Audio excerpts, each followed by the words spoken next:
Bago kami sa Copenhagen, kaya hindi pa namin alam, pasikot-sikot doon. Nandito na kami ngayon sa babaan ng bus terminal. At nagtitingin-tingin sa paligid. May GPS nga, kaya lang kung saan-saan kami dinadala. Pero hindi namin alam, malapit na. Andito na kami sa hotel. Ito yung room namin.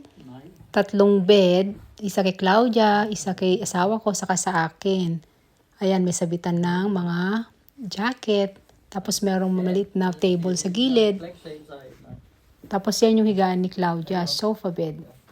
Dito naman sa side, andyan yung toilet and bath. Tapos may salamin dyan, oh. Ayan, yung toilet and bath. Punta kami ng train station. Malapit na kami sa train station. Sa loob, marami kang makikitang mga ibon, kalapati. Na yan, kumakain sila sa mga nasa floor.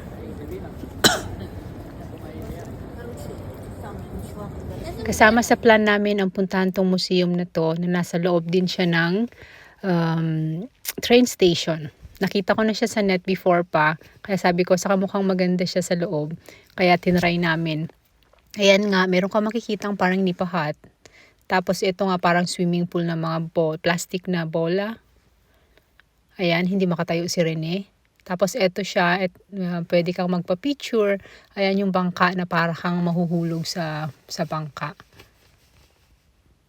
Ayan, kaming dalawa ni Claudia. Tinry namin siya.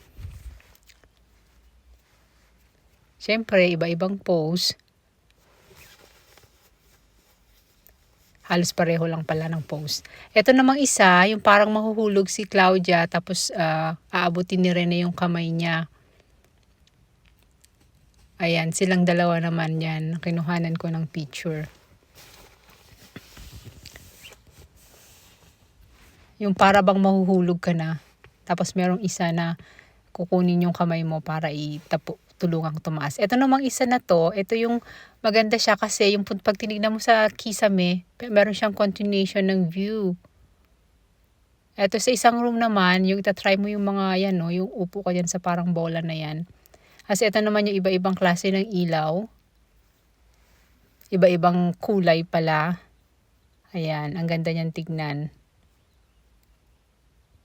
O, diba?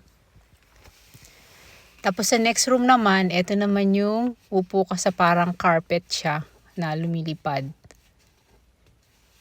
Ayun, turn naman ni Claudia. Siya yung nagpa-picture.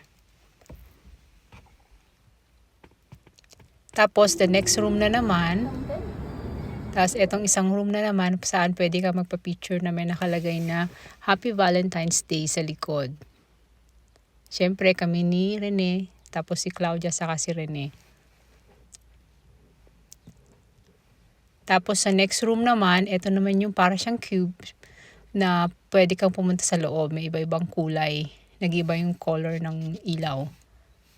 Tapos yung background din, nag-iba din yung kulay niya. And syempre, kasali din ako. Ayan. Nakahiga.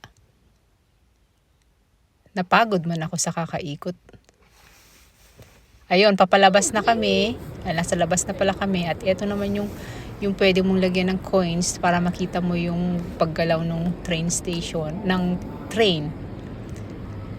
Tapos hindi ko sigurado kung yan ay buong Copenhagen. Yung train na yan kung umiikot sa buong Copenhagen. Hindi ko siya sure.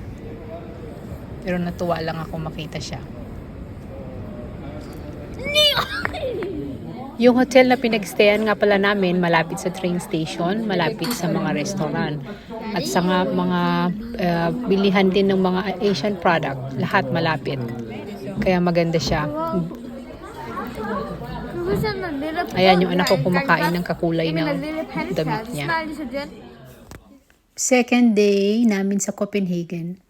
Eto, nagre-ready na kami. Kain na kami ng almusal. Yung breakfast nga pala included dun sa binayaran namin sa hotel. Kaya ayan, makain na kami.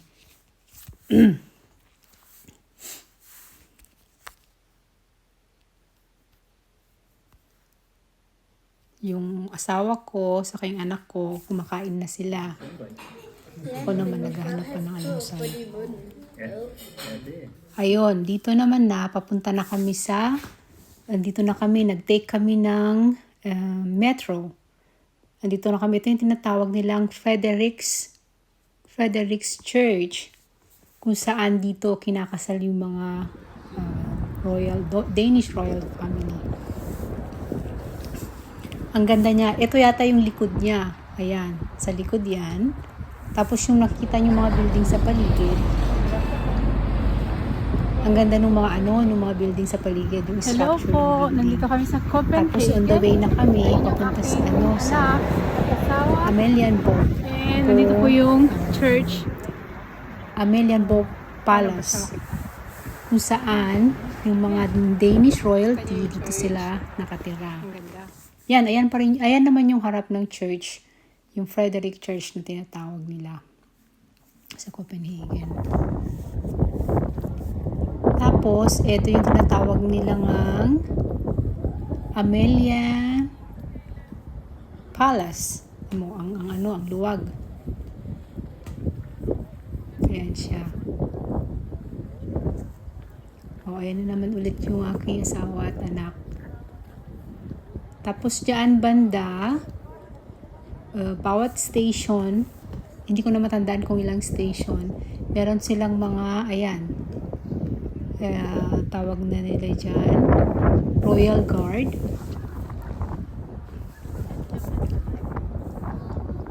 Ito, kasali din yan dyan, sa bandang dyan, sa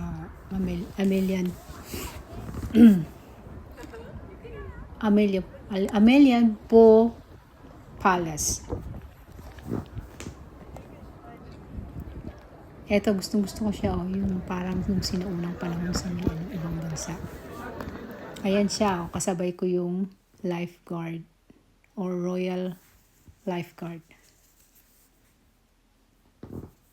Eto, madalas mo makita sa mga postcard. Tapos, dito na yung magmi-meet na lahat ng mga lifeguard kasi 12 o'clock, kailangan na nilang magpalit ng shift. So, may bagong gwardiya na sila naman na magbabantay. Sino yung nakaka-relate dyan? Nung high school namin, ganyan ginagawa natin, di ba? Yung ano ba tawag dyan? Cadets. Parang 4th year yata yun. Yeah, 4th year.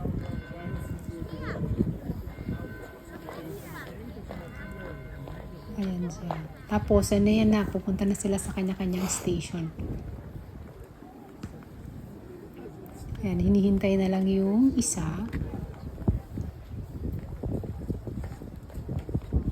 Tapos, magmamarcha na sila palabas.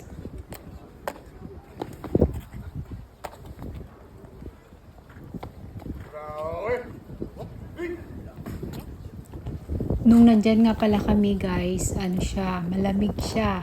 Ang lakas ng hangin kasi malapit na din sa tubig. Kaya ang lamig. Pero kahit na malamig, ayan, madami pa rin tao. Tapos na kami doon, on the way na kami para tignan yung tinatawag nilang The Little Mermaid. Ayan na yung statue niya. Siyempre, nagpa-picture din ako at saka yung anak ko. Pero sa totoo lang, ginaw na kami dyan kasi ang lakas ng hangin.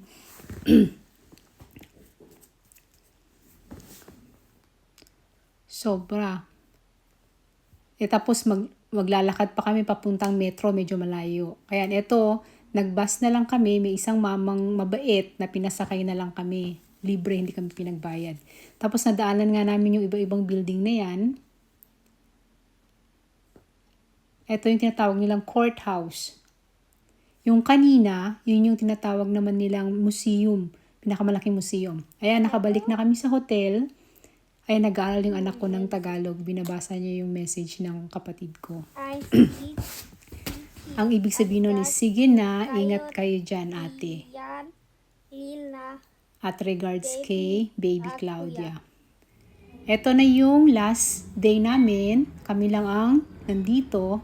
Makain na kami ng breakfast kasi paalis na kami. Kami yung pinakauna kasi ang aga-aga namin. Kasi nga kailangan na naming mag-check out ng 10 o'clock. Ayan. Madaming pagpipilian. May mga putas. At pagkain. At lahat na.